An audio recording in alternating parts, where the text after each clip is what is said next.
انا اختاروني عشان هسافر اليابان، طبعا مش فاهم حاجه بس يعني ايه بقول اي حاجه اتنطط وخلاص. قالت لي يابان ايه؟ قلت لها كنت مقدم مش عارف على كذا وكده وبيقولوا لي اختاروني. قالت لي قلت له قالوا لي هروح لهم يوم الجمعه اشوف هعمل ايه. قلت له ربنا معاك ويوفقك وربنا يكرمك يا امجد. واختاروك بقى وسافرت رحت قدمت وكده وطلعت كانت التجربه عامله ازاي بقى؟ وطلعت اليابان. طبعا وانا في بقى الناس وانا طالع اليابان دي صحابنا بقى ما عرفوا بتوع الجامعه ويقول لك سلمني على راتا ايسوزاكي، سلمني على كيشو كروكاوا.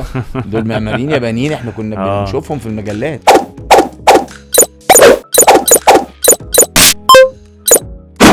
مساء الخير عليكم. النهارده يوم مختلف، يوم مميز ويوم جميل. النهارده انا بستضيف شخص من وجهة نظري من الناس المؤثرين جدا في المجال بتاعه. ضيفنا النهارده في بودكاست مصمم هو شخص زي ما اتعودنا مصمم على النجاح، وفي نفس الوقت هو كمان مصمم معماري، ومش اي مصمم معماري، هو من الاشخاص اللي ليهم بصمة كبيرة جدا في عالم المعمار والانتيرير ديزاين. معانا النهارده المهندس الاستشاري المعماري امجد شمعة. ازيك يا هندسه؟ اهلا عامل ايه؟ الحمد لله كله ايه تمام. اخبارك؟ زي الفل. كله تمام. ايه المقدمه الفظيعه دي يا باشا؟ ده حاجه بسيطه والله، يعني تستاهل اكتر من كده حقيقي. انا بتشرف النهارده ان انا معاك في البودكاست ده. دي تاني حلقه احنا نعملها، واحنا يعني بنحاول ان احنا نعمل حاجه يعني somehow تبقى مختلفه ان شاء الله. الفكره بتاعت البودكاست بتاعنا ان احنا بنحاول ان احنا نستضيف شخص مصمم على نجاح، وانا بعتبر نفسي مصمم معماري، فسميت البودكاست مصمم بحيث ان مصمم معماري هيستضيف شخص مصمم على النجاح. انت بقى عامل الكومبو، انت مصمم ومصمم على نجاح، وما شاء الله يعني اسم كبير في الماركت بتاع الاركتكتشر ديزاين والانتيرير ديزاين. الحمد لله. عايزين نبدأ بقى مع بعض النهاردة. البداية يعني من قبل الجامعة، يعني انا عايز اسمع الحكاية كده. ياه من قبل الجامعة. بص، من قبل الجامعة يعني ملوش دعوة بالهندسة خالص. انا كنت انا كنت كل يعني اهدافي ان انا مغني برضه، ملهاش علاقة خالص اوكي بالهندسة خالص. لان انا بغني من زمان جدا. وعملت شيت كاسيت زمان وانتج وكان في ناس كبيره عامله انت عندك خلفيه ان انا دخلت في نفس المشوار؟ صح. سمعتك مره وشفتك في الستوريز وكده، بس انا اول مره اعرف الموضوع. انت كنت واخد الموضوع برضو كده بتركيز؟ بروفيشنال جدا بجد. وبنزل بقى ان افراح ايه ده زميل يعني الناس وبتاع. وكان معايا فرقه وبغني من وانا صغير قوي يعني. يعني هو الطفل اللي بيغني في الراديو ومش عارف ايه، ومن وانا مثلا في ثالثه ابتدائي ودايما معروف بقى في المدارس ومعروف مش عارف ايه ان هو وكنت لعيب جودو كمان. حلو. وخدت يعني كنت اول جمهوريه ما شاء الله كذا سنه. ولعبت منتخب مصر ناشئين ولعبت دولي. يعني في برضه هو في نجاح وفي شخص من بدايتها كده وهو صغير مصمم على النجاح. الحمد لله. فعلا الواحد وهو صغير احنا عملنا كل حاجه.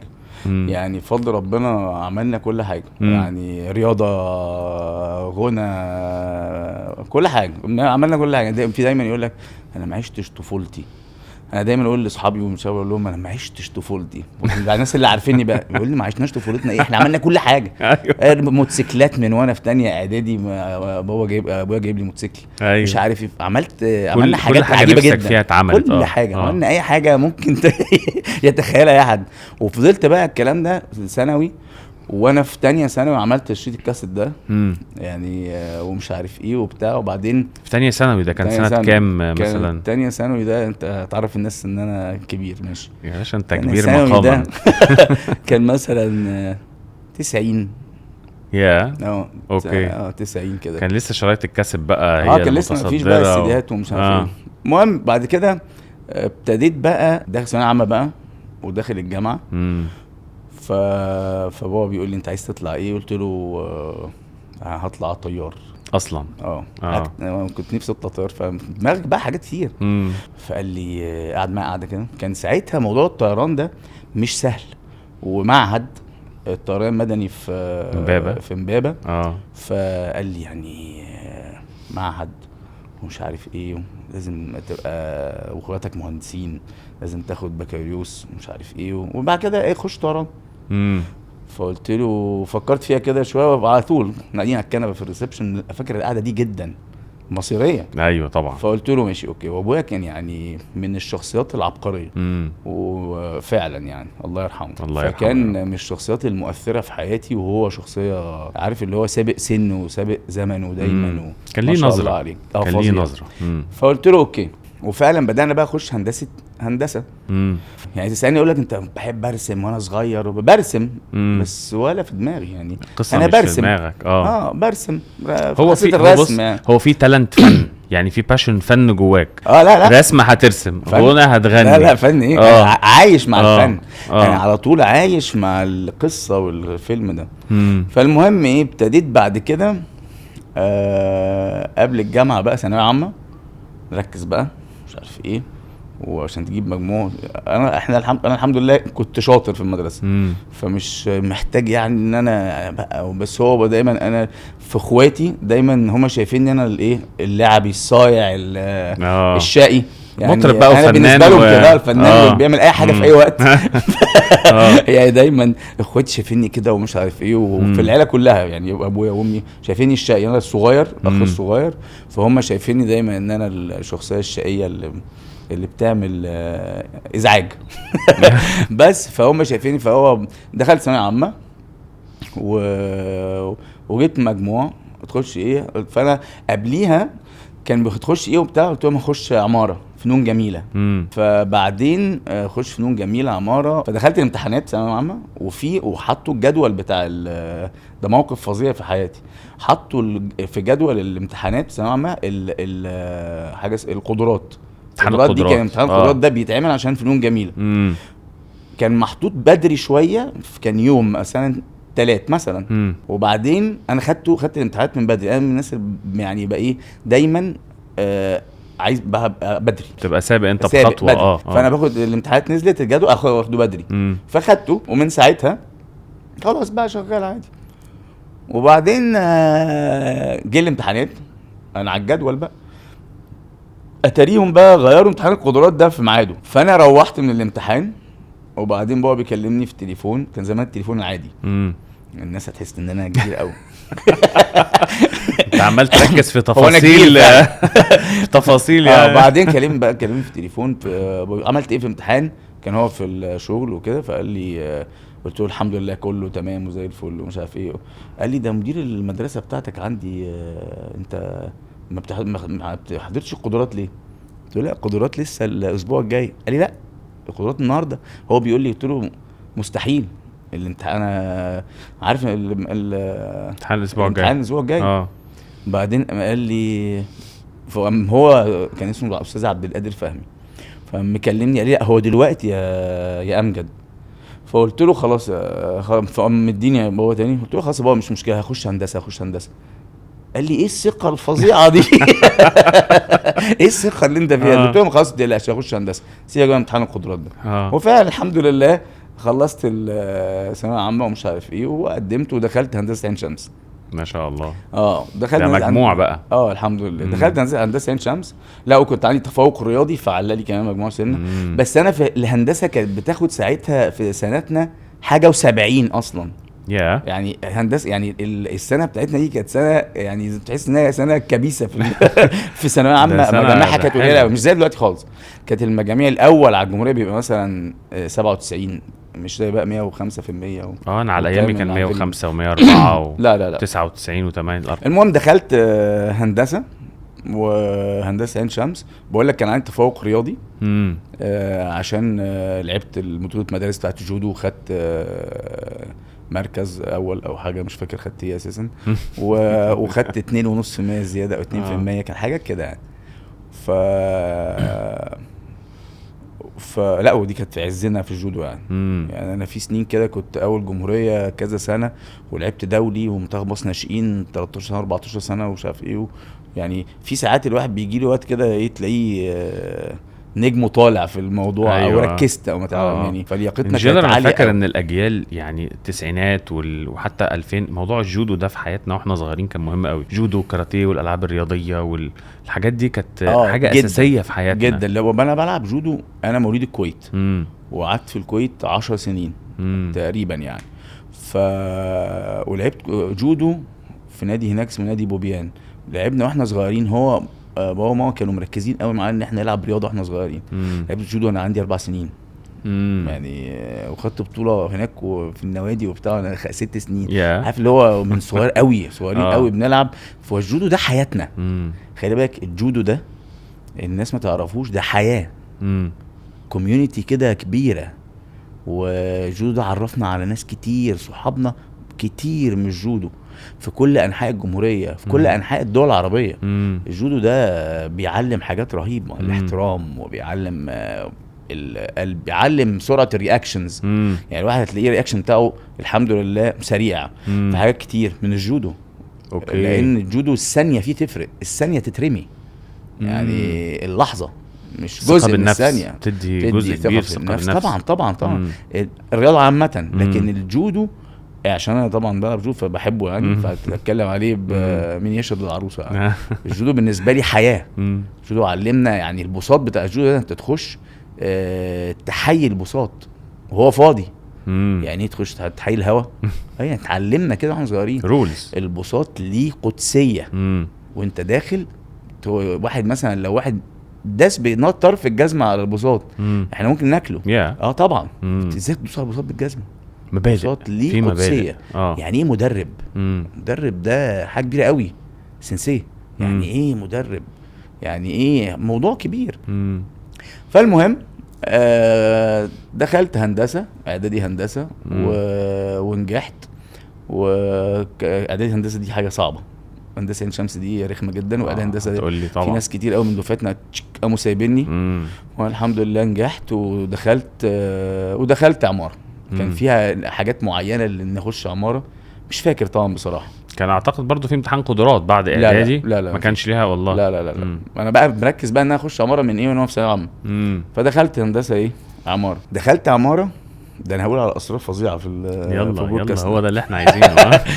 يمكن يعني الناس هتسمع اسمائها هتتخض انها اثرت في حياتي. اوكي. دخلت عماره، اولى عماره، ومشينا بقى وبنتعلم ومش عارف ايه وبنرسم، والموضوع لطيف وظريف يعني، الواحد حابب الموضوع. فجالنا اول كان بيدرس لي بقى في اولى عماره دي، كان معيد اسمه دكتور احمد عاطف. طبعا هو لما يشوف البرودكاست هيبوست قوي عشان هو حبيبي. اوكي. كان هو اول سنه يبقى معيد تقريبا. وهو من الناس اللي بتدي. هو شاطر وبتدي يعني، هو بيدي وبيعلم وبيقعد مع الناس ومش عارف ايه. مش زي المعيدين اللي هم عنده ضمير جامد. لا هو بني ادم خلوق جدا. وانا بحبه يعني، احنا على علاقه من ساعتها. وبقى في الكليه وكنت بساعده في الشغل معاه، وهو ما اتخرج وكنت بعمل حاجات معاه وانا في الكليه، ومش نلون مش عارف ايه ونعمل ايه ونروح ونسهر بالليل ونعمل مش عارف ايه في الشغل كده يعني. كان في بيننا علاقه لطيفه قوي. طبعا. وهو شاطر ودقيق واخلاق جدا جدا. المهم دكتور احمد عاطف بقى كان معانا وما اعرفش ايه في اول سنه وما اعرفش. فالمهم انا مشيت شويه في اول مشروع جالنا فيلا. انا فاكر الديزاين بتاعها لغايه دلوقتي، عامل فيلا ده بعد كده. التخرج؟ لا لا في اولى عماره لسه. اولى عماره. ده المنهج يعني. المشروع بحكي لك قصه. اوكي. بحكي لك الموضوع. اول مشروع ده كان فيلا سكنيه. عملت فالواحد مش فاهم حاجه خالص. وكان ساعتها بقى بنحبر حاجات ونرسم بالقلم وكده. فقمت عامل عملت المشروع فيلا ستريت كده، وعليها طبانه من فوق كده بارزه سنه، وفيها خطين يمين خطين شمال لا انا انساها. والفيلا دي من تحت كلها طوب، وارسم بقى طوبه وحبر طوبه. فانا مش فاهم الموضوع، ما حدش فهمنا الموضوع. وده الواحد بجد، الواحد بيحاول يحضر الحاجات في الكليات، يقول للعيال والمهندسين صغيرين ويتكلم معاهم عشان يفهموا يعني ايه عمارة. صح. عمارة ان انت مش تعبش نفسك وخلاص. انا كنت بقى في الفيلا دي قعدت ارسم، بقول لك طوبه طوبه واحبرها، وسن الحبر الرفيع ايه واعمل، وتطلع بقى حاجه وطلعت حاجه زفت. رسمه خدت سي ماينس ولا سي بلس كمان. حاجه زفت آه. زفت. اه يعني هي فيلا عاديه جدا زي مم. اللي بتشوفهم في اي حته في الشارع كده، مم. فيهاش اي فكره، فيهاش اي حاجه، وانا مش فاهم حاجه. خدت سي بلس، مم. حدث في حياتي انا اخد سي بلس. دي حاجه حلوه ولا حاجه حاجه وحشه؟ زفت، اه مش انهيار. انا متعود ان الحمد لله رب العالمين الواحد بيقعد يشتغل على نفسه قوي عشان مم. يبقى احسن حاجه، مم. عشان يعمل احلى حاجه، عشان ياخد يعني الواحد مم. متعود يحاول يبقى كده دايما. مم. خدت سي بلس دي، وفي ناس تانية خدت بي وايه، في حد احسن مني؟ ده مشكله، يا نهار ده ابيض، مشكله كبيره. يا نهار ابيض، هموت نفسي. اه فعايز افهم، اه عايز افهم. بدات اسال ايه، ما انا تعبت قوي في الموضوع وشكلها حلو، وقال لك فين الفكره يعني؟ انت عملت بلان، بلان مظبوط ومش عارف ايه، بس هي ما فيهاش فكره.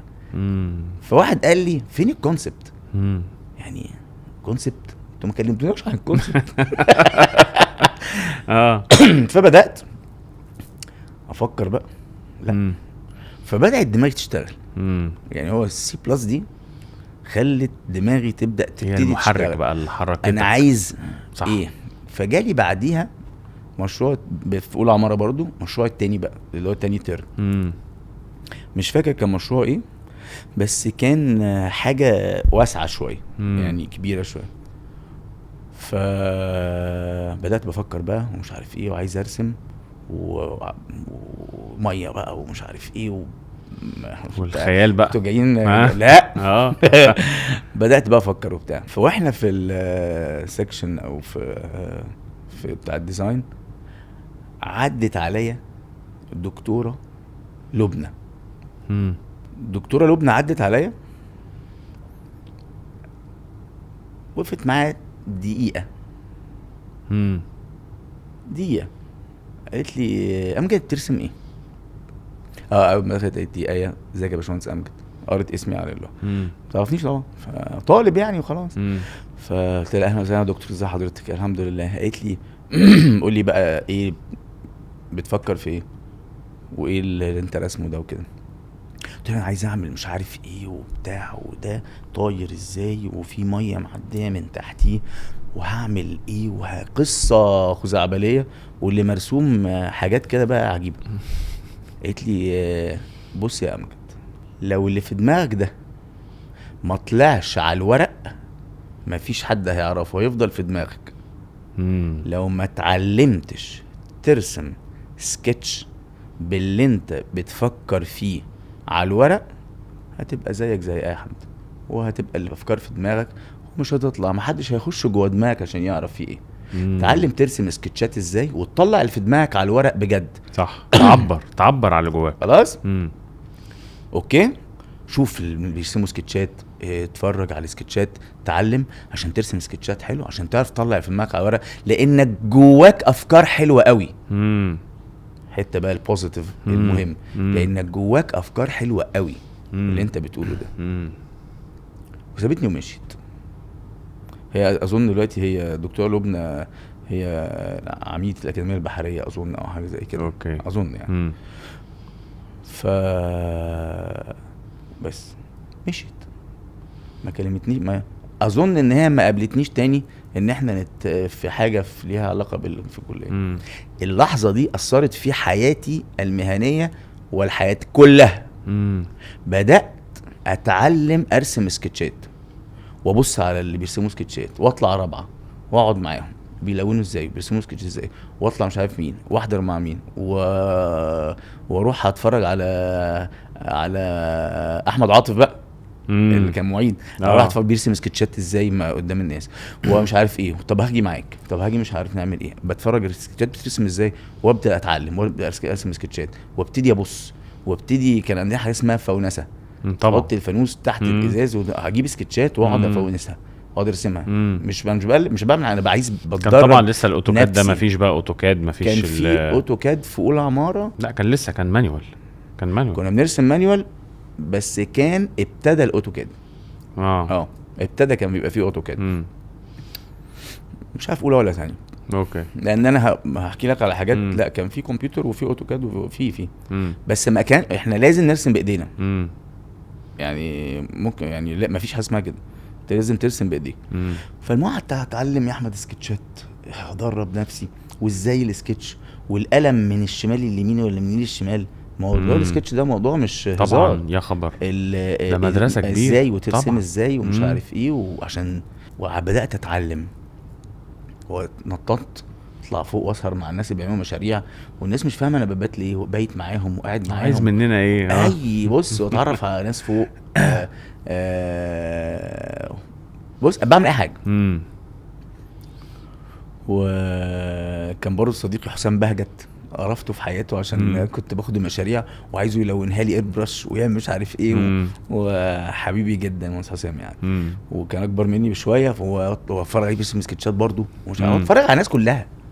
يعني انا قلت اسماء طبعا، هم حبيبي قوي حسام برضه. وتعبت، كنت بروح البيت اصحيه من النوم يقول لي ايه بقى امجد عايز ايه؟ عايز المشروع يتسلم بعد بكره. قوم لونه يا اخي بقى. طب يلا بينا. المهم و اللحظه بتاع الدكتوره لبنى دي اثرت، خلتني بقى بدات ارسم سكتشات، بدات اللي في دماغي يطلع على الورق. وفعلا اتعلمت وبقيت بقى ايه بفحت نفسي في القصه دي. انا ما كنتش شاطر قوي في الحاجات النظري اللي هي المواد. انا مش فاكر، عايز اقول لك حاجه يعني يمكن الناس تقول يعني حاجه غريبه جدا. انا مش فاكر اسم ولا ماده خدتها في الكليه والله، مع اني كنت بجيب جيد جدا عادي. مش فاكر حاجه خالص. فاكر تاريخ عماره او حاجه كده يعني في سنه من السنين، لكن ما افتكرش اسم ولا ماده.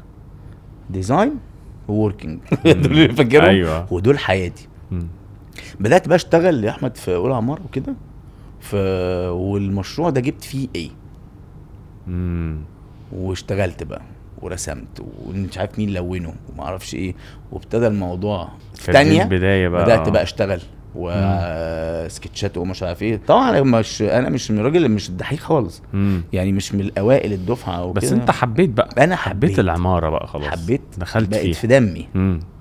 العماره دي في دمي. اكلي وشربي. الديزاين اكلي وشربي. انا ممكن اقعد بالساعات اديزاين وارسم سكتشات واعيش وكده من غير ما يحصل لي حاجه.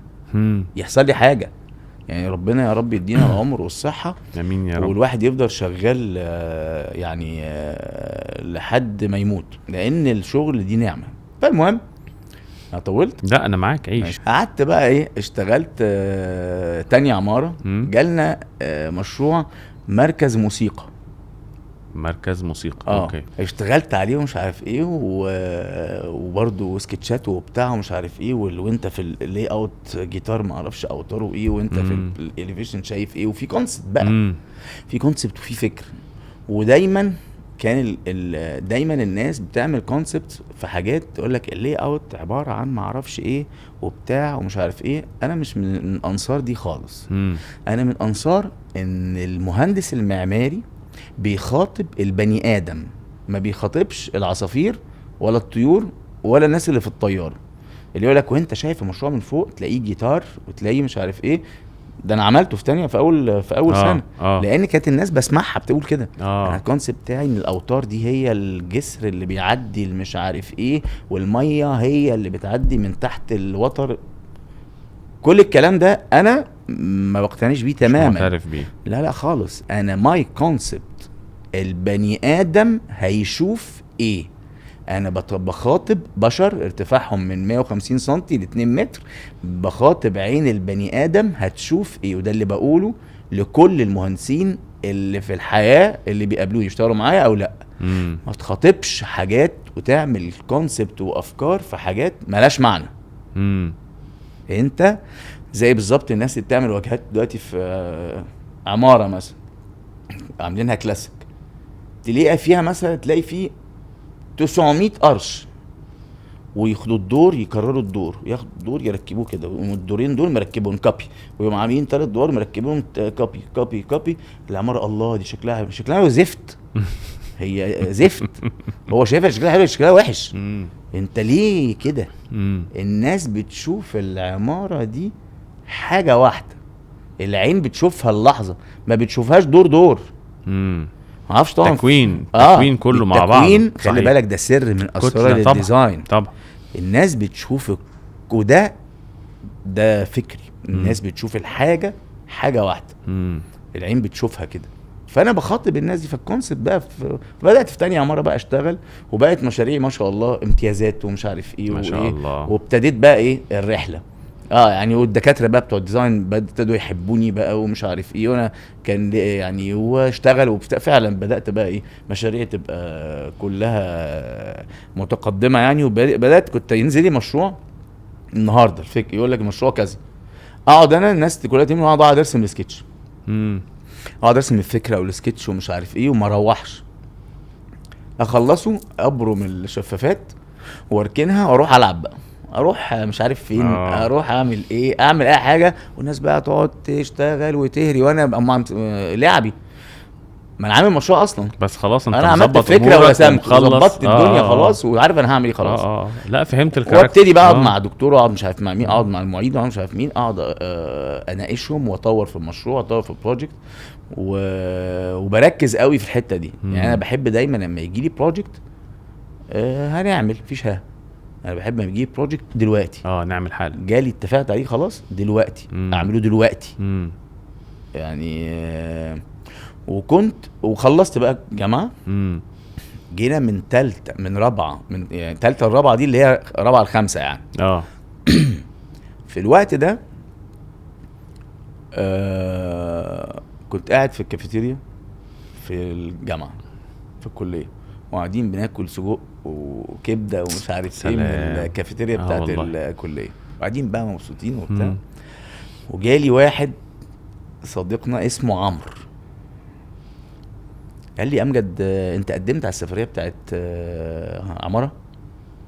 وانا قاعد باكل بقى كبده قلت له عمرو اقعد كل. قال لي قدمت يا ابني على السفريه؟ قلت له سفريه ايه؟ مش عارف. طب نخلص اكل، طب كل، طب خد ساندوتش.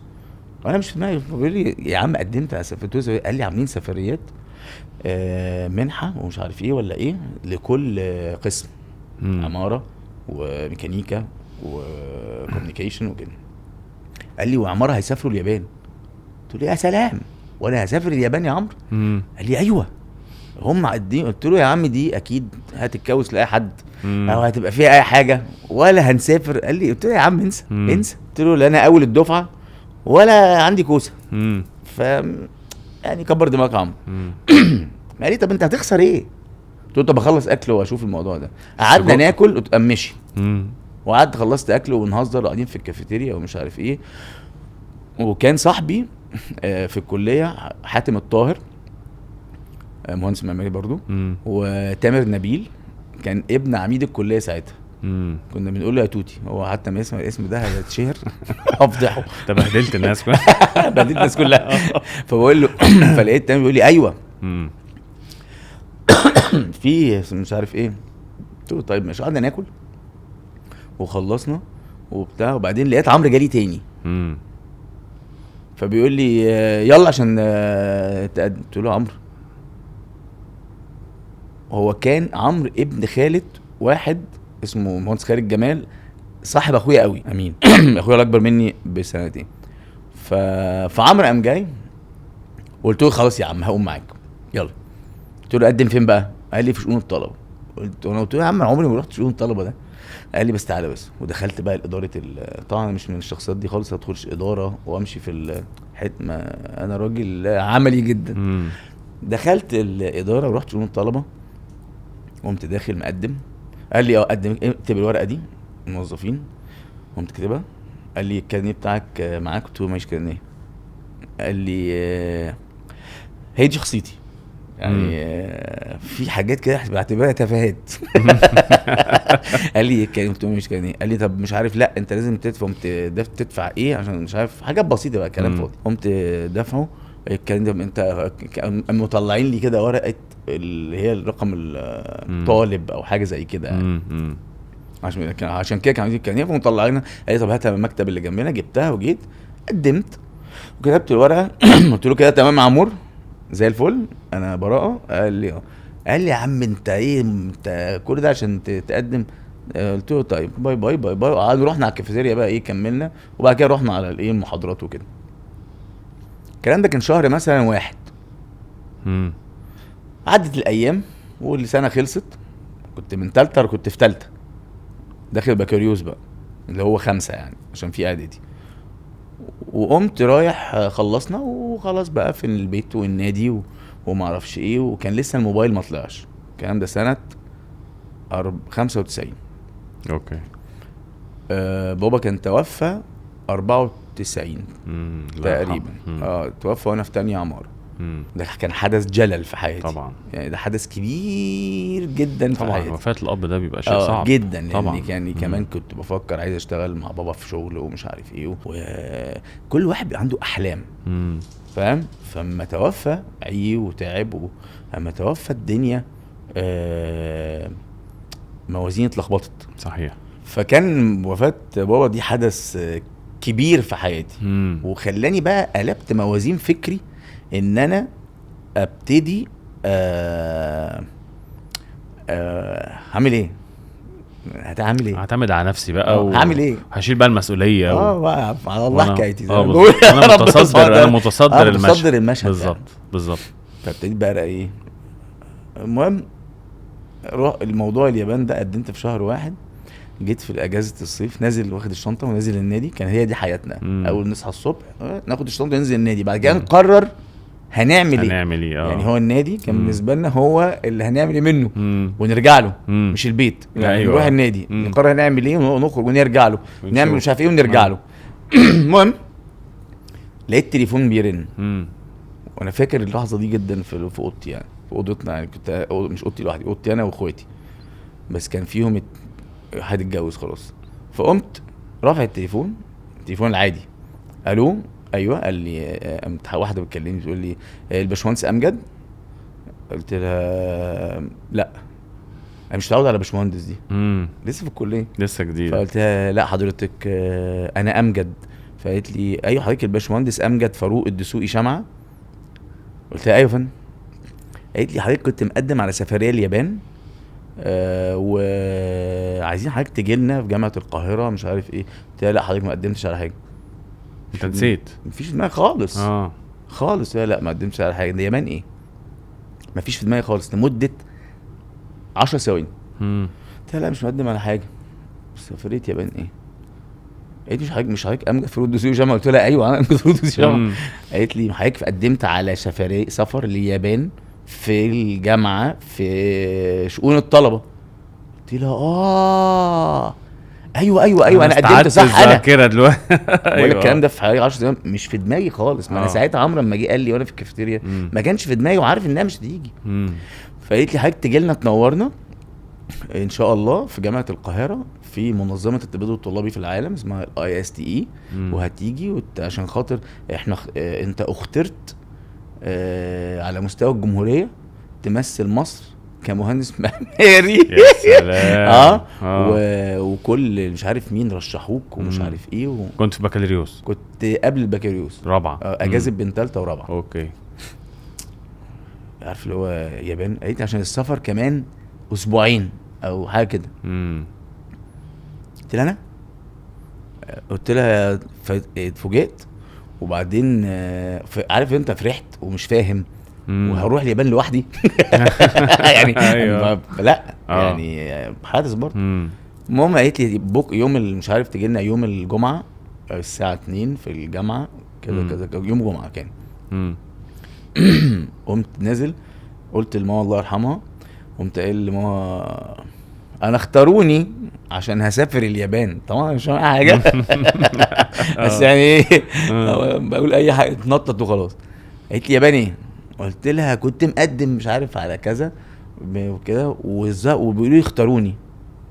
قالت لي قلت له هروح لهم يوم الجمعه اشوف هعمل ايه. قلت له ربنا معاك ويوفقك وربنا يكرمك يا امجد. واختاروك بقى وسافرت رحت قدمت وكده وطلعت. كانت التجربه عامله ازاي بقى؟ وطلعت اليابان. طبعا وانا في بقى الناس وانا طالع اليابان دي صحابنا بقى ما عرفوا بتوع الجامعه ويقول لك سلم لي على رأي سوزاكي سلمني على كيشو كروكاوا. دول معماريين يابانيين احنا كنا بنشوفهم في المجلات. ايوه. سافرت اليابان ورحت، وكانت قعدت هناك 4 شهور تقريبا وقت الصيف، 4 أو 3 مش فاكر. وكانت نقطة تحول في حياتي. اشتغلت هناك في شركة الايستا بتعمل ايه؟ بتجيب لك، بتروح هناك مكتب الايستا هناك، هم جايبين طالب من كل حتة في العالم، عمارة وكهرباء مش عارف، كل الناس جايين من كل حتة في الدنيا، كل بلاد بقى، يونان، مالطا، السويد، نمسا، المانيا، الصين، امريكا، كل دول كانوا معانا، كل دول. وانا من مصر، عمارة السنة دي تروح اليابان. قسم عمارة. كان في بقى ناس ميكانيكا تروح مش عارف المانيا، مش عارف ايه، تروح مقدونيا، انشائي كده. المهم وقعدنا، وكانت سفرية رهيبة. بتقعد في بيت ياباني، قعدت في بيت ياباني، واحدة يابانية قعدت معاها، ست كبيرة كانت عندها 75 سنة، اسمها شيراهاما. قعدت معاها، وعشان ما اطولش عليك لانها احداث كتير قوي في اليابان دي، بنت لذينه دايما، حتى الناس ما بقعد اتكلم فيها رهيبه. اتعلمت فيها حاجات فظيعه لوحدي. قاعد في بيت يابانيه، وبروح الشركه از تريننج، وباخد مرتب. وكان انتيمي بقى هناك في السفريه دي واحد اسباني اسمه داني. ده انتيمي بقى، ده كان قاعد في المكتب اللي جنبي، ونخلص شغل نطلع نسيع بقى. خبرة كبيرة اكيد انت استفدت بيها، وعملت حاجات، تجربة مختلفة حقيقي. جدا. وفي الوقت قعدت اقول لهم على افكار في الشركة. عايزين زرت بقى، رحت اراتا ايسوزاكي، رحت مكتبه وقعدت عنده كذا يوم. كيشو كروكاوا، تاداواندو، كينزو تانجي، اسماء كبيرة جدا كبيرة طبعا، عالمية يعني. قعدت معاهم كل شوية ايام. فاكر احنا زمان الكتب بتاع الديزاينات جابانيز اركيتكت دي، يا خبر رهيب. كلنا كنا بنجيب الكتب دي. كان في مشروع دايما مشهور قوي، الملون اخضر واصفر وازرق كده، كان في مشروع مشهور قوي، كان ارتي ايسوزاكي اللي عامله. فالمهم رحت واشتغلت وعشت الشهور دي معاه في اليابان وكده، واثرت في حياتي جدا من كتر الدقة في التفاصيل. وكانوا مسميني الشمعة جينيوس في الشركة. هي الشركة كانت اسمها كوزو سيستم انيرشيا، دي كانت كوزو سيستم انيرشيا، دي كانت بتعمل سيستم الكاد في اليابان. اللي عرفته وانا هناك، والله اعلم دلوقتي في ايه، ان سيستم الكمبيوتر في اليابان مش اي بي ام و ويندوز والابل وكده، ما عندهمش. عندهم ان اي سي ساعتها. ده السيستم في اليابان، هي هو كوكب. هو كوكب اللي جواه. عندهم انتماء رهيب. اليابانيين دول عشان هو كده ناجحين، انتماء رهيب. اليابانيين ما بيشتروش حاجه مش ميد ان جابان، ما بيشتروش. ما انا بقى اتصاحبت على يابانيين ويابانيات طبعا، عشت معاهم التجربه، عشت كتير كل يوم واتعلمت بقى الدقه. ونزلنا مواقع وازاي تستلم. الياباني ما بيستلمش بعينيه، علمونا نستلم بايدينا وعينينا. ولو عرفت اتكلم، ولو عرفت تشم، وعرفت تسمع. كل لما تزيد الحواس في ان انت تأكد على الحاجة، هتكتشف العيب بسرعة. يعني انت لما بتستلم مثلا بتستلم البانو ده، لما تبص كده تمام، غير لما تحط صباعك وتقول تمام. انت متخيل بيعملوا ايه؟ انا فاهمها، بس اشم دي اللي مش فاهمها. هو كان بيقولوا لك كده لدرجه كده كنايه يعني هو كنايه عن ان انت كل ما تستخدم الحواس اكتر في الحاجات. زي ما يقول لك ذاكر، اكتب وانت بتذاكر، تقعدش تحفظ كده. فلو حفظت وكتبت كل حاجه تستخدم حاسه زياده تخدعك. فمش بس في الاستلام يعني، كمان في الحياه كل ما تستخدم حواس اكتر، كل ما التركيز والحفظ بيبقى اكتر. بس ورجعت خسيت 13 كيلو عشان اكتشفت ان انا الاكل هناك مش مظبوط، فما بقتش باكل خالص. بس نقطه تحول في حياتي. رجعت دخلت الجيش وابتديت اعمل شغل حمايه بقى. اول ما اتخرجت اول ما اتخرجت انا خطبت قبل ما اسافر اليابان. اوكي. خطبت وانا في اجازه الثالثه الرابعه، كنت صغير. بس حمايه ايه، اما رحت قدمت وكده شاف فيا، كان بيقول لهم عينيه بتطق منها ذكاء، بتلمع منها ذكاء، حاجه كده يعني. ما شاء الله. فانبسطت قوي. فالمهم خطبت وسافرت، قريت فاتحه وسافرت، ورجعت عملت خطوبه، وعدت رابعه وخدت بكالوريوس. وطبعا في بكالوريوس بقى عملت ايه في اليابان وبتاع مش عارف ايه، وعديت مشروع التخرج بتاع مشروع لطيف قوي. وبعدين اتخرجت. كان ساعتها حماية بيعمل هيعملوا مشروع مكتبة كده، مش مكتبة وجيفت شوب يعني لمراتي بقى دلوقتي ولاختها مع بعض. فاسمه كان اسمه مش فاكر اسمه ايه، اسمه باجي تقريبا ولا مش عارف اسمه ايه. المهم مكتبة قدام نادي الشمس.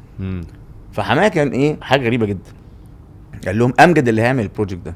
انا لسه متخرج وما بعرفش فاهمش، انا بقى مش دارس حاجه خالص، مش فاهم حاجه خالص، مش فاهم حاجه. احنا بنخرج فعلا الناس بتخرج من الجامعه لا عارف السيراميك بيركب ازاي، صحيح. ولا عارف المحاره يعني ايه بؤج واوتار، ولا عارف صحيح. يعني ايه ارضيه وشرب، مش فاهم حاجه للأسف. وده اللي انا بحاول اعمله مع الناس. يعني ممكن عملت امجد شمع ديزاين اكاديمي، بحاول اقول للناس اللي ما بيعرفوهوش دي حاجه مهمه قوي.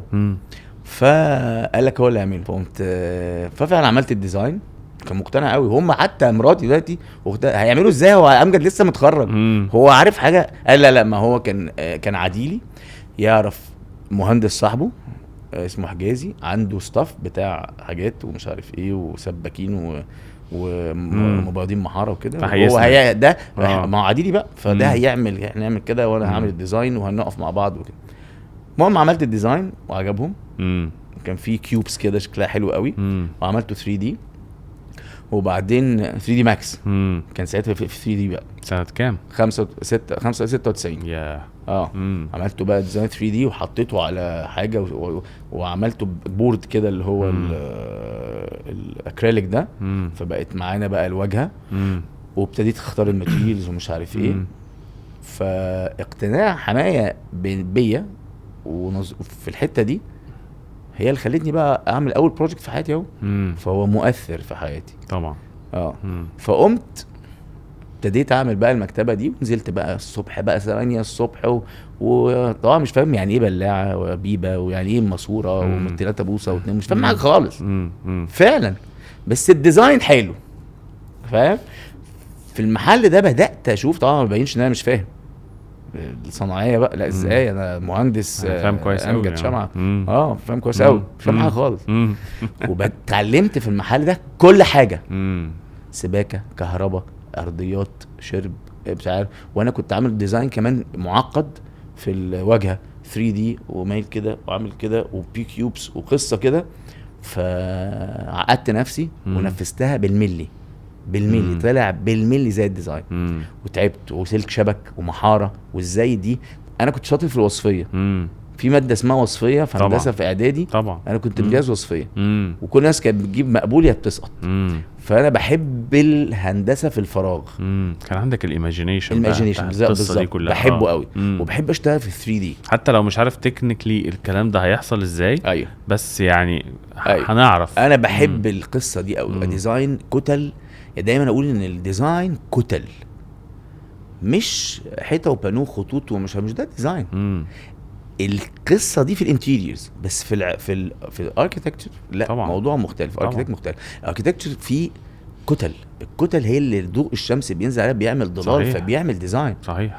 وحتى في الانتيريورز يعني في حاجات عندنا هنا هي اللي عامله الظل والنور وعلاقه الاضاءه عليه هو اللي بيعمل ديزاين. صح. بيخلي العين تشوف ايه. انت لو حطيت عليها ضوء جامد قوي مش هتشوف الديزاين. الخطوط مش هتبان، الحاجات اللي ورانا دي مش هتبان الا لو حطيت عليها اضاءه بطريقه معينه زي ما عليها اضاءه دلوقتي كده مايله، فالظل بتاعها يبان، فالكتل تبان، فالديزاين يبان. صحيح. فالمهم خلصت البروجكت وتعلمت فعلا في كل حاجه. كنت بقعد من الساعه 8 الصبح لغايه 9 بالليل في الموقع.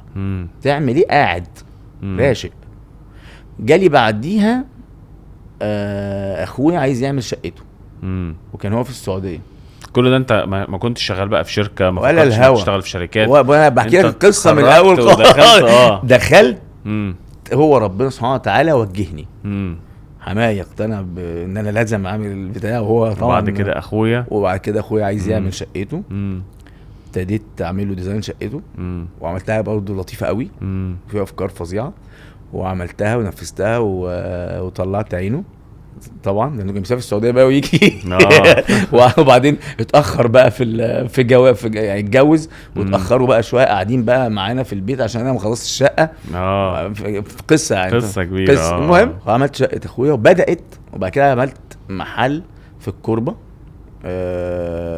رايتكس كنت انا بنفذه بس ما كنتش عامل الديزاين بتاعه. وده البروجكت الوحيد في حياتي اللي انا نفذت حاجات فيه، نفذته وما كنتش عامل ديزاين بتاعه.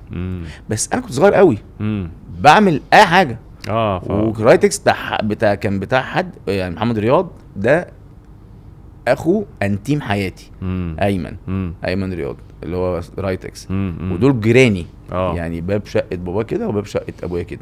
فاحنا اطفال مع بعض. يعني نقدر نقول ان البدايه كانت كونكشنز والعلاقات، وان هم كلهم وثقوا فيك وامنوا فيك انك هتعرف تعمل لهم الحاجه المختلفه. امتى بقى ابتدى الموضوع يبقى كارير، وان انا هعمل بقى مكتب، انا هاخد القرار؟ اشتغلت حوالي، كنت بشتغل في سفرة بيتنا بتاعت امي. بشتغل بكمبيوتر تطور كده فظيع. واشتغلت على سفرة ماما. عملت بروجكت كتير جدا. عملت بقى بدأت عملت محل بلوز في المهندسين بتاع لبس. بعد كده عملت كافيه كلاس مش عارف في المهندسين. بدأت البروجكتس تجيلي كده، ده يجيب ده ودي تجيب دي. وبعد كده عملت للمهندس عدلي الطناني صاحب دلتا مصر الاساس. كان ساعتها دلتا مصر الاساس قوي جدا. بتاع روستيك وحاجات كده فرنتشر، يعني كان مصنع كبير. والمهندس عدلي كان حد رشحه، يعني المهندس اسامه رشحني ليه. ورحت وقابلني واقتنع جدا بيا من الحاجات اللي انا عملتها وانا لسه صغير. وعملت له بيت 420 متر او 450 متر شقه قدام نادي الشمس، لسه لغايه دلوقتي موجوده وواجهتها موجوده. انا غيرت الواجهه بتاعتها لوحدها في العماره. كانت فوق بيتزا كينج او حاجه كده قدام باب رقم 1 نادي الشمس. ده كان بقى اكبر مشروع. ده كانت نقله في حياتي. انا بعمل محل شاف ايه، شقه 150 متر شاف ايه، ده بيت بقى 450 متر، حاجه سكيل اكبر. يعني كان معايا واحد فكان تريننج معايا وانا بقى بشتغل بقى سنتين. فكان معايا محمد صلاح وواحد اسمه عبد اللطيف. محمد صلاح ده مهندسين كانوا لسه في الكليه وبيتدربوا معايا وبعد كده اشتغلوا معايا. فجه معايا وانا برفع مقاسات الشقه دي من كبراها. فبيقول لي واحنا فين دلوقتي؟ احنا في عباس عقد. ما انساش الافيه ده خالص. وعملت الشقه دي كان فيها شغل رهيب بقى، باركي بقى ايه وتدخلات ايه ورخام مع باركي. واشتغلت ووتر جيت في رخام فيها وقصه. عملت بروجكت قوي كل ده. وكنت لسه ما فتحتش بقى اوفيشلي الديزاين هاوس بتاعك. بعد كده عملت ميوزيكانا في الكوربه كده 3 سنين او 4 سنين. عملت المكتب بتاعي سنه 2000. صاحب ميوزيكانا اسمه حسام وخالد، حسام يحيى وخالد يحيى. وانا بعمل لهم الشغل ومش عارف ايه. فانا بقابل الناس في كل حته، بقابل الناس في الشارع في اوتيل مش عارف ايه. فحسام قام قايل لي امجد ليه ما تاخدش مكتب؟ ما شاء الله شغلك كتير وشغلك مش عارف ايه. يمكن هو يعني ايه ما تاخد مكتب. قلت له يلا بينا صح. فقمت واخد مكتب في مكرم عبيد وابتديت. وعشان يعني اشتغل فيه وكده. وساعتها برضو في حاجة مهمة قوي. رحت عايز افرشه. فكان حبيبي قوي اخويا الكبير عماد يسري صاحب وودن بليكسي. فكنا بنتقابل دايما في المسجد في رمضان وكده. فقلت له عايز افرش. فقال لي تعالى لي المعرض. فرحت له المعرض. فقمت قال لي نقي كذا ونقي كذا. ونقيت المكتب بتاعي كان مستورد. ونقيت مش عارف ايه هو اللي عاملينه ما اعرفش ايه. نقيت شويه حاجات مكتب وكراسي بكام مش عارف، كانوا كلهم ب20,000 حاجه كده. فعماد قام عامل معايا ايه برضو حاجه مؤثره جدا. عماد قام قال لي قلت له طب بص انا معايا دلوقتي 10. قال لي لا لا لا لا امجد خد الحاجه فرشها واشتغل. اول ما يبقى معاك فلوس ابعتها لي. كل ما معاك فلوس ابعتها لي. باور اوف كونكشنز بقى طبعا. وهو دي بص انا بقول ده توفيق ربنا سبحانه وتعالى طبعا ونعم بالله. ربنا سبحانه وتعالى بيسر لنا حاجات وبيوجهنا في طرق بطريقة معينة احنا مش فاهمينها. بس انت اشتغل مع ربنا وربنا هيوجهك. طبعا دي حقيقة. لازم نؤمن بهذه الحقيقة. اشتغل مع ربنا هيوجهك وربنا هيسترها معاك وهيكرمك. طبعا ويوقف لك ولاد الحلال. دعوة دعوة طبعا. يعني دي حاجات مهمة فعلا جدا. وعملت المكتب واشتغلت وابتدي اشتغل وبقى تاخد بروجكتس بقى بحقه حقيقي. ومن هنا بقى بدات ابتدت الحكايه. الحكايه ابتدت من بدري. مم. ابتدت من سفرة امي اللي بشتغل عليها على طول وبرسم. مم. انا اللي برسم وانا اللي بنفذ وانا اللي بشرف وانا اللي بحاسب وانا مم. اللي بعمل حسابات وانا بعمل كل حاجه. مم. ابتديت بقى جه معايا حد بقى في المكتب، ابتدينا نشتغل، جبت سكرتيره بدأت ومهندس القصة بقى. ابتدينا نشتغل نعمل شغل مش عارف ايه. ابتدت الدنيا بعدين نقلت بعديها بسنتين، الراجل صاحب الشقه عايزها عشان ابنه هيتجوز فلازم تنقل من الشركه.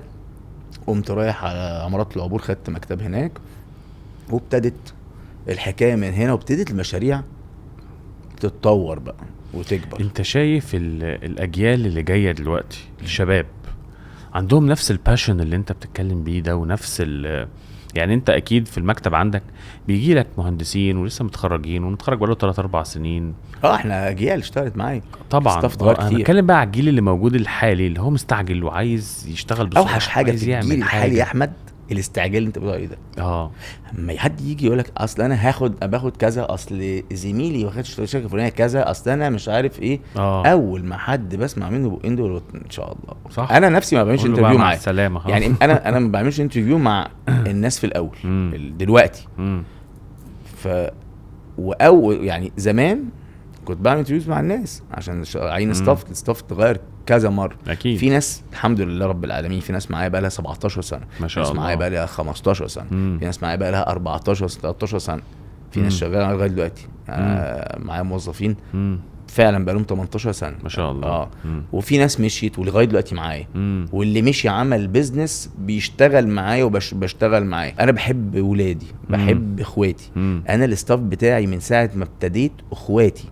انا لما بروح اسافر دبي، انا فلان الفلاني عامل مكتبه في ابو ظبي ومش عارف فلان ده كان تريننج عندي وكان بيشتغل عندي في الشركه، ويجي يمشي لي الشنطه. اروح الكويت يقابلني فلان اللي بيشتغل مدير شركه ايه، يمسك لي يوصلني ومش عارف حب ايه. الناس طبعا، حب الناس ده شيء والحمد لله دايما يقول لي انت يا باشمهندس امجد انت اللي علمتنا، تعلمتنا تمسك المتر ازاي طبعا، فاهم. فخرجنا الحمد لله اجيال كتير وناس طيب كتير. امتى تنصح الشباب ان جنرال دلوقتي، امتى تقول له يلا خد الخطوه وافتح مكتب؟ بص اللي انا حصل لي يخليني اقول انا بص يعني انا شفت القمرين وزي ما بيقولوا لحست الاسفلت. انا ما كنتش بروح فعلا. انا شايف اللي عنده الطاقه ان هو يشتغل لوحده اولا لازم يشتغل او ما يتخرج مع حد او في شركه ويفهم الشغل. لان الشغل غير الجامعه خالص طبعا، مالوش علاقه. صح. لازم يشتغل شويه وينزل مواقع ويشوف الشغل ويشوف الكلام ده ويتعلم ويتفحت شويه ويتعلم مع ناس، مع حاجات حقيقيه، عشان لما يشتغل لوحده ما يقعش وما يقعش في حته بتعمل ازاي مش عارف. فاهم؟ مهم قوي. لان لما يشتغل في شركه وهو لسه متخرج، هم عارفين انه متخرج، فيبتدوا يعلموه.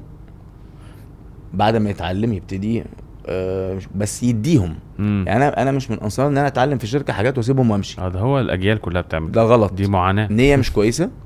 ربنا مش هيكرمك. انا دايما اقول الموظف اما يجي يشتغل في الشركه يبقى نيته يدي كل اللي عنده ويتعلم ويدي. الموظف اللي اول ما يشم نفسه ويسيبهم ويمشي اصل جاله مرتب اكبر، انا شايف انها نيه مش كويسه. وبالنيه بتاعته دي ما ربنا مش هيكرمه. يعني انا اتعلمت في مكان اديه. بس في وجهه نظر يقول لك انا النهارده سعري في الماركت بقى اكس، انت مش هتقدر تديهولي، فلان هيديهولي. ما هو بيشوفها كده، يشوفها زي ما هو عايز. الله سبحانه وتعالى يعلم بالنوايا في القلوب يا احمد. في الشغل في الحياه يعلم النوايا. وهو ربنا سبحانه وتعالى بيجازي كل واحد على قد نيته.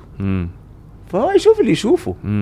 اللي مش هيشتغل بحب وهيشتغل بصدق وهيشتغل بقلب، يا باشا خد طريقك. انا لما حد موظف بيجي يقول لي انا همشي، اول ما بيقول لي يا باشمهندس اصل انا جالي مع السلامه، حتى لو بقاله 20 سنه معايا، اول لحظه مع السلامه.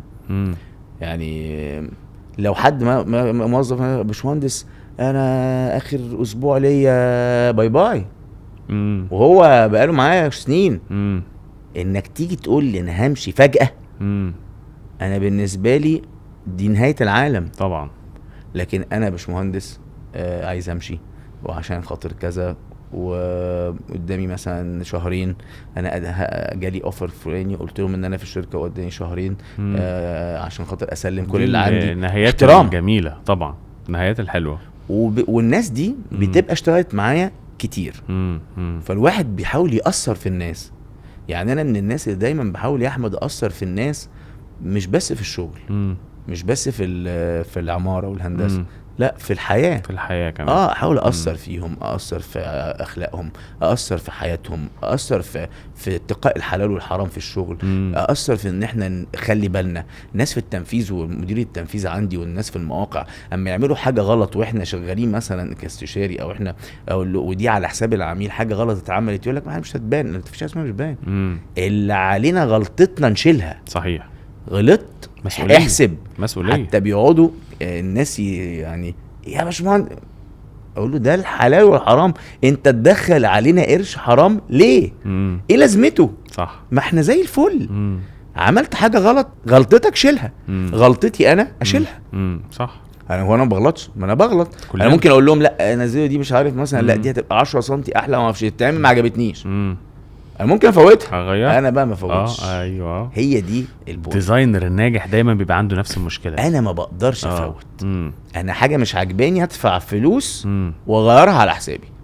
شوف لدرجه ايه. وعادي جدا على قلبي زي العسل. ليه؟ لاني ما بعمل حاجه ده اسمي، تعبت وشقيت فيه قوي سنين طويله. صح. مره على مره على مره. الامانه، الصدق، الثقه بالنفس، ان الواحد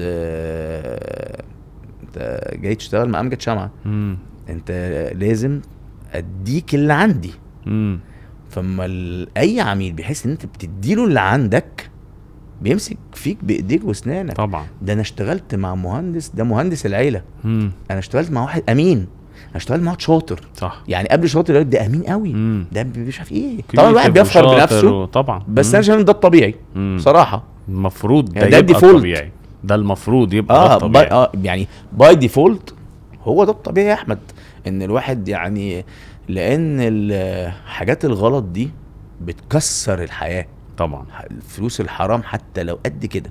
انت النهارده عملت حاجه غلط، بقول لك ركبت ارضيه دي مثلا، ايه ده اوكي نجيب بقى 3 متر وخام ونغيرهم مش عارف ايه، ما في المستخلص. لا لا لا لا لا, لا. رفض تام. جايبهم على حسابي وانا مبسوط. ليه؟ عشان انا عارف ان الحته الغلط دي اللي على حسابي وهغيرها، ربنا هيكرمني من وراها كتير جدا. صحيح. هو ده اليقين بقى. صحيح. يعني هو ده بقى ان يقين على ربنا سبحانه وتعالى، ان الواحد بيتقي الله وهو عارف انا بعملها وعارف ربنا هيجيب لي. ده فرصه. يعني بنعتبرها بقى، الواحد يقول للناس نعتبرها فرصه. اما تغلط وهتدفع حاجه ممكن تتلصقها وتحسبها على العميل، ربنا مديك اختبار، هتعمله صح ولا هتسقط؟ الله. هتعمله صح ربنا هيكرمك قوي. طبعا. صح. هتعمله تخنصر وتسرق، ضمير. رايح في اتجاه مالوش رجعه. طبعا. فاهم ازاي؟ والحاجات دي دايما بقولها للعيال ودايما واعلمها. وفعلا انا غيرت ناس في شركتي، غيرت موظفين افكارهم اتغيرت وغيرت طريقتهم، وهم عارفين نفسهم وهم يشوفوا. في واحد بالذات طلع عيني، وهو دلوقتي يعني من الناس الكبار في الشركه يعني. ما شاء الله. طلع عيني مش في الحاجات دي، لا هو ما شاء الله عليه ابن ناس وابن اصول وكده، لكن طلع عيني في اول ما اشتغل معايا، ما سنتي يعني مش مشكله. دلوقتي لا، ممكن يفك سقف عشان صار نص سنتي. فاهم ازاي؟ ممكن يعمل مجهود رهيب عشان السوكه مش مظبوط. ما شاء الله. هو طلع عيني في الاول. طلع عيني ما شاء الله. وانا ماشي في الشارع في فتره ما في مصر، يعني كان في تصميم دايما كان بيلفت نظري انا لمطاعم الدهان. وبعد كده اكتشفت ان انت اللي عامل الكونسبت. دايما كنت بشوف كده الواجهه اول ما اقف قدامها اعمل كده اقول ايه ده، هو ليه الباب ما هو الواجهه مايله. بعد كده قعدت بقى معاك عشان تشرح لنا ايه الفكره طبعا في المختصر المفيد عشان وقت البودكاست. بص بس ايه الفكره بتاعت الكونسبت بتاع المطعم والواجهه والتصميم ده؟ بص جودي الدهان كان عندهم محل صغير في الرحاب و بتاع يعني الاكل وكده بتاعهم كان لسه بادئين. فهو الدهان اسم من زمان قوي يعني في الحسين وكده. فجولي واخدين محل في المرغني في شارع المرغني وعايزين يعملوا المحل واتفقنا وبتاع ومش عارف ايه وابتدي اشتغل. عايز اعمل كونسبت قوي لانه في مكان حلو وعايز اشتغل بالموتيف الاسلامي عشان هو الدهان في الحسين زمان وكده وعايز اعمله مودرن. فالخليط ده طلع الكونسبت. عايز اعمل موتيفة اسلامك وعايز اعملها مودرن وعايز اخلي الدنيا تشد وعايز اعمل واجهة حلوة. دايما دكتور فاروق الجوهري زمان كان يقول لنا في المحاضرات بتاعته انا لو ما خليتش الناس في العربيات يوقفوا العربية وتبص كده على الشغل يبقى انا ما نجحتش. الله كنت اسمعها منه كده وده بقيت اقوله. فبقيت فعلا لو الدنيا ما هديتش في الشارع وفي الافتتاح الدنيا اتزحمت من كتر من الناس بتتفرج مش من الانوار لا من المحل. في اول يوم افتتاح فعلا الناس الدهان بكونسبت الحاجه اللي انا عملت الميول ده بحيث ان انا كنت عايز اعمل حاجه مختلفه تشد وفيها الموتيفه الاسلامك وشكلها مودرن. وعلى فكره الدهان ده كان من المشاريع اللطيفه قوي اللي عملت فيها حاجه غريبه جدا. ان كان عندهم بدروم تحت مفقود ومش كبير ومش عارفين مش باين لانه كان شباك صغير كده باين كده على الوجه. انا حفرت الرصيف يمكن الناس ما تعرفش الموضوع ده. حفرت الرصيف حفرته خليت اللي داخل على المحل كونسبت فكره. خليت اللي داخل المحل حيت لهم البدروم وهم ما مش فاهمين هو اتحيا ليه. دخل وانت داخل المحل انت ماشي على بريدج انت مش ماشي على رصيف داخل انت ماشي على كوبري. أوكي. حفرت وعملت سلم من البريدج فوانت داخل انت شفت البدروم على طول. ادم عينيك. بص المعماري بيفكر الشاطر يعني اللي بيفكر بالطريقه دي عشان ما حدش يقول انا بقول على نفسي شاطر. لا المعماري الديزاينر بجد القوي اللي يفكر العين البني ادم هتشوف ايه. فانت اول ما بتركب البريدج اول ما تحط رجلك شفت تحت يبقى في تحت حييت اللي تحت. هو يبتدي العقل البني ادم هو في ايه تحت بقى فيبتدي ينزل ده في التيك اوي تحت في صاله تحت وفي مش عارف ايه. فهو ده كونسبت طبعا يعني دايما لما تبقى داخل بروجكت فيه بدروم مش باين اخرم اي خرم جنبيك خد حته هولو كده. فوانت داخل شفت الحته الهولو يبقى لسه في تحت فيبقى انت عايز تنزل تحت فتشوف البضاعه اللي تحت. لا هو كونسبت حلو بصراحه وديزاين مختلف والناس كلها شافته وعجبت بيه بصراحه يعني الحمد لله. مش عشان حتى احنا قاعدين مع بعض لا يعني من المشاريع اللي انا بحبها جدا. في نهايه البودكاست عايز اسال امجد شمعة سؤال. امتى حسيت بالاحباط وكنت مصمم على النجاح؟ ده سؤال صعب قوي. يلا بص انا كنت دايما طول حياتي انا بحلم ESD امجد شمعة ديزاينز ده يبقى براند عالمي. فدايما كنت بحاول ان انا اشتغل. الحمد لله ربنا اكرمني في مصر كويس وبتاع واشتغلت ده بيبقى لي نيم وبننزل بقى. انا عايز اقول لك ان انا من اول الناس اللي عملت ماركتنج لمهندس في مصر. كنت بنزل في مجلات سيلكشنز وايمج ومش عارف ايه زمان في التسعينات. كانش حد عنده يعرف الماركتنج اصلا. يعني الفت التاليفه دي ورحت لسعدي وجوهر وقلت له عايز انزل. تنزل مهندس يعني هما بقى كان سيلكشن ساعتها مجله قويه وبتنزل قماش ستاير عودات صحيه عربيات مش عارف ايه لكن مهندس.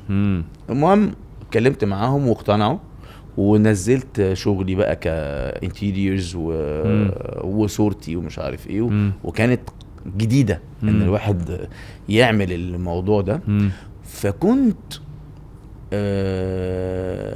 عندي دايما بوزيتيف انرجي اني ابقى احسن اني اعمل ماركتنج اني اتطور عايز ابقى عالمي. يعني عايز ابقى في كل حته، عايز توصل للعالميه. عايز في كل حته، تصميماتي في كل حته عايز في العالم. في كل حته. مم. والله ما لك الحمد. احنا لينا مم. ديزاينز، يعني احنا اشتغلنا في الكويت سنين طويله، لينا عامل مسجد الوقيان هناك في الكويت، عامل بيوت ناس كتير يعني في الكويت، عامل شغل في جده الحمد لله ما شاء الله، عامل هنا في مبنى اداري في هنا في دبي في جبل علي، وعامل بعمل بيت في ابو ظبي، واشتغلنا في مشاريع. مسجد الكويت ده خد احلى كتله معماريه في الكويت في 2013 و14. ما شاء الله. يعني الواحد هي الحته دي بقى الاحباط كنت بحاول فيها وانا زمان، واحاول احبط مش عارف اعملها، احاول مش عارف اعملها، الاقي نفسي اصرف فلوس كتير قوي مش عارف اعملها، وانا كنت برضو صغير مش كبير. احاول، هي دي الحته اللي حسيت بيها بالاحباط في الحياه. غير لما السوق بقى والشغل ينام والقصص اللي احنا عارفينها بسبب ثوره بسبب مش عارف ايه كورونا، بس انا ما بحسش بالاحباط في الاحساس ده، لاني دايما بقول انا متوكل على الله سبحانه وتعالى. ربنا سبحانه وتعالى عليه كل شيء طبعا. ربنا المتحكم في البشر وفي عقول البشر وفي قلوب البشر، وفي اهم حاجه احنا نبقى نوايانا سليمه، ونبقى عايزين نشتغل بجد ونجتهد. فالحته بتاعت الاحباط دي كنت بحاول اطلع بره ومش عارف، حسيت بالاحباط فيها شويه لكن ما بطلتش، صممت. واول فرصه جات لي اشتغلت على طول انتهزت الفرصة. وكنت مضحي. يعني مش لازم اكسب، اسافر واحجز اوتيلات واقعد وبتاع ومش عارف ايه، تلاقيني خدته من البروجكت راح في السفر عادي، المكسب جاي اشتغل. وهو الايام جريت اهي ما شاء الله الحمد لله. وعملت شو في تونس كمان ما شاء الله. عملت مركز مؤتمرات هناك في جولدن تيوريب قرطاج، وتعرفت هناك على سفير مصر في تونس، وكان مسميه المعماري العالمي ما شاء الله. ما شاء الله. ولسه الرحله ما انتهتش، لسه الرحله ان شاء الله لسه الحمد فيها لله كتير الحمد جدا. لله. ما دام انت موجود، ما احنا في دبي بالظبط وفي شغل وقاعد معانا اهو، وما دام انت موجود معانا يبقى انت شخص اولا احنا بنتشرف ان هو موجود معانا، وحقيقي بنتشرف ان في مهندس مصري بالصفات وبالكواليتي دي، وانت شخص مصمم على النجاح ومصمم معماري قدير. احنا اتشرفنا بيه ومبسوطين جدا بالحلقه دي النهارده، ان احنا والله انا اللي مبسوط ان انا جيت معاك، والبودكاست نور حقيقي. مبسوط بالخطوه اللي خطفتها خطفتك كده بسرعه. انت موجود في دبي، طب تعالى انبسطت جدا جدا، وطبعا الشرف ليا. وحلقه جميله، واكيد الناس هتستفيد منها وهتتعلم منها كتير جدا يا جدا رب جدا. يا رب يا رب ان شاء الله. كنا معاكم في بودكاست مصمم مع الاستشاري العالمي امجد شمعة. انتظرونا بقى في حلقه جديده من مصمم ومصمم. احمد فكري.